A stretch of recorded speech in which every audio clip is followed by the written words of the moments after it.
Assalomu alaykum, Sardor TV kanaliga xush kelibsiz. Kanalimizdan mehmon bo'lsangiz, obuna bo'lishni unutmang.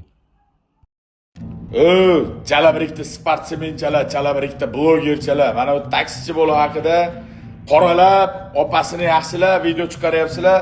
Videoni boshdan oxirigacha o'z ko'zim bilan ko'rib, men o'zim fikrimni aytaman. Nima, sizlar bloger bo'lsanglar, sizlarni kuzatishsa, sizlarni ko'p podpischiklaring, ko'p layklaring bo'lsa, bitta bir haqli inson qoraga chiqib qolib, bitta bunaqa bir oq inson qoraga chiqib qolib, qora inson oqqa chiqib qolish kerakmi?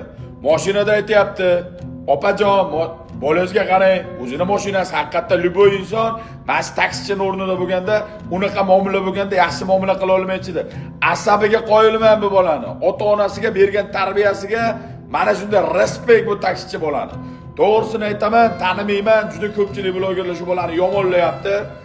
Ikkinchi holatga kelsak, ana ikkita jo'ja xo'roshchalar o'zidan nima po'lat talandarni kulturist yasab olgan, nima hisob kitob deb kalendarni kalkulyatorda yasayotgan hisob kitobchilar. Kelib olib birinchi sura, nima bo'ldi? Mayli opang ekan, mayli bir singling ekan, boshqa ekan, o'zingga tegishli inson ekan, opachang ekan, ozroqgina so'rab, bo'lgan holatga tushuntirish kiritib, keyin urasanmi? O'zi urishing ham noto'g'ri. Senlar diniy video olib chiqasan, hisobda, kitobda minusda deb odamlar paniyatga berasan, lekin qilib o'tirgan ish musulmonchilikka to'g'ri kelmaydi. 5-6 kishing bo'lib kelib turib bu bolaga uryapsan, opang tuhmat qilyapti, o'tta joyda ba'zi bir blogerchalar chiqib olib turib, senlarni oqlayapti. Yo'q, bu taksichi bolani ota-onasiga rahmat, mana shunaqa paniyatga berib, mana shu tarbiya berganligi uchun. Ota-onasi yaxshi tarbiya bermaganda, shaxsan men bo'lganimda menga shunaqa ish qilsa, menga shunaqa tuhmat qilsa, og'zimdan chiqmagan so'z qolmaydi. Bir og'iz so'kinmadi, bir og'iz. Bu bolaga yomonlik qilmanglar, bu bolani qo'llanglar, bu bolaga hech qanday mana shunday taksichi akalarimiz ko'paysin, iymonli, insofli.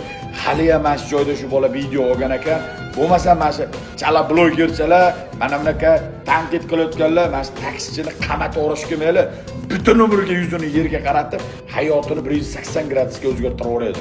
Xalqim, haqni qo'llanglar. Xalqni qo'llasin. Oddiy odam bo'lsa ham haqmi? Blogermi, sportsmenmi yomonlab chiqarsin.